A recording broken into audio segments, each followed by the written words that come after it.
con el sociólogo Arturo Ojeda, actual director de Investigación y Desarrollo Inicial del MINDES y es asesor de la ministra de la Mujer, Miguel. ¿Usted tiene conocimiento de cómo se originó el problema de Magua? Habría que hablar en principio por el problema de la violencia estructural que vive nuestro país, ¿no? Que lleva a que haya grandes poblaciones que se sienten marginadas, el olvido que tienen las provincias del interior.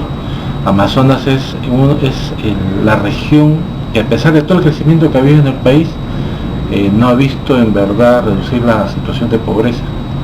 A eso se agrega la crisis económica mundial que ha llevado que el país haya reducido su crecimiento. Como sociólogo, ¿usted cree que se actuó considerando la ética de mínimos en cuanto a la forma del gobierno de tratar el problema? Bueno, aquí hay que considerar dos aspectos, ¿no? O sea, el país está en un proceso de descentralización. Esta zona es que el gobierno regional tiene muy poca capacidad real de actuar sobre la población, sobre la pobreza, sobre el retraso. Si eso le agregamos la crisis económica, lógicamente que ahí ha habido toda una combinación de factores que ha llevado pues a que esta gente se enerve. Frente a eso hay que hacer respetar el principio de la ley, no se pueden tomar carreteras. Es deber del gobierno en representación del Estado hacer respetar la ley. Y eso es lo que ocurrió. Lo que hubo sí es una mala estrategia, un mal planeamiento que no consideró cuál era la situación real de las personas que estaban ahí hace 10, 14 años. La mayor parte de la población de Amazonas también participó del conflicto con el Ecuador, ¿no? Entonces tenemos poblaciones que han sido formadas militarmente. La mayor parte de los jóvenes que ahora ya son mayores han sido servidores del ejército, conocen estrategias militares. ¿Considera usted que el país, en su afán de desarrollarse económicamente, no toma en cuenta la cultura de estos pueblos amazónicos? Yo creo que nosotros estamos guiados por un tipo de modernidad que es la modernidad occidental, que no es la única. Creen que modernizar significa arrasar con la cultura, ¿no? Entonces, ahí hay un fuerte conflicto, ¿no? Cultural. Entonces debemos llevar a una modernidad que sea inclusiva, lo que yo llamo una modernidad indoamericana, que sea la expresión real de lo que es nuestro propio proceso histórico. O sea, de culturas mixtas nos demuestran sino que este país camina hacia ese proceso de unificación, ¿no? De todas las identidades y las identidades étnicas fundamentalmente, y expresándose en una nueva identidad nacional, ¿no? ¿Cree usted que la Policía Nacional tuvo suficiente apoyo por parte del gobierno? Yo creo que se subestimó la capacidad de respuesta que tenía la población en ese momento. Realmente fue una planificación con muchos defectos, con muchas imperfecciones. En un momento de conflicto cualquier cosa puede ocurrir. Por ejemplo, lo que ocurre también en la estación, la famosa estación 6, según lo que se comenta, fue algo peor todavía, porque allá les decían que habían quemado a la gente, que le estaban tirando al río. O sea, es una cosa terrible, ¿no? Es el problema real. O sea, el que en un momento de enfrentamiento tú no consideres que tienes al frente a otra persona. Bueno, lo primero es reconocer de que todos tenemos algo que hacer y decir.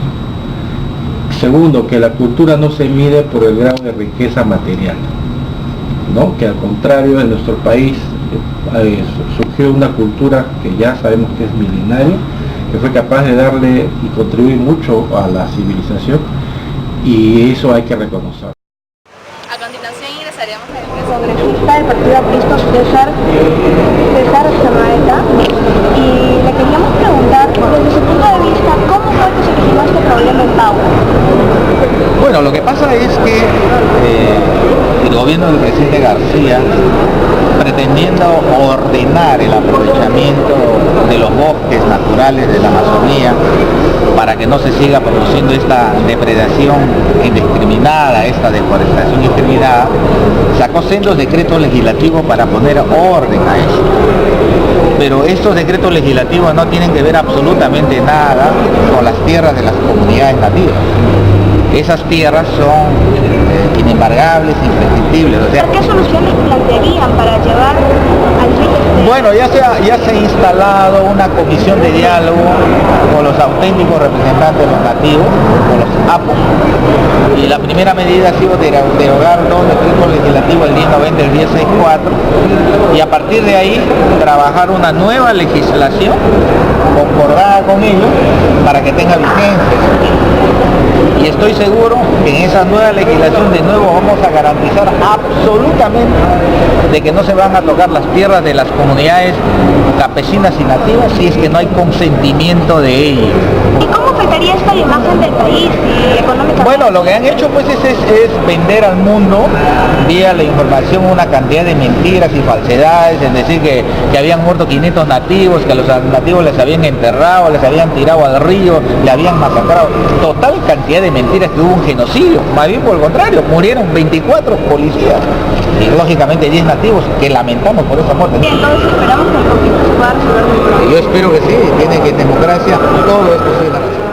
Estamos aquí con el congresista Víctor Andrés García de la UNDE y él nos va a dar su opinión sobre los sucesos ocurridos en Bagua. Congresista, quisiera preguntarle cuáles fueron los motivos para los sucesos en Bagua. A ver, es muy difícil hablar de un solo motivo, ¿no? Yo creo que ahí se han juntado una serie de circunstancias. En primer lugar, son comunidades nativas muy alejadas, muy abandonadas, muy desatendidas.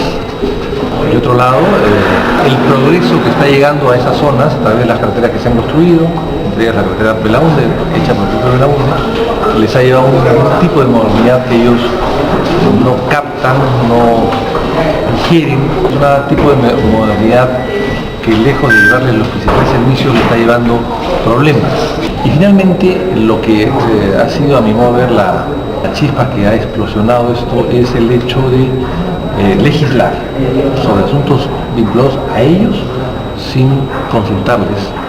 Y ya ellos saben perfectamente bien que las consultas no solamente es una obligación política del gobernante de turno, sino es una obligación moral y ética y sobre todo jurídica, porque hay convenios internacionales firmados por el Perú que obligan al gobierno a consultar. Finalmente ellos quieren ser socios del desarrollo y el socio de las situaciones que puedan llegar, socio de las actividades económicas que ahí se puedan dar, pero de ninguna manera ser espectadores, peor aún solo ser esclavos de una bonanza que estos se llevan.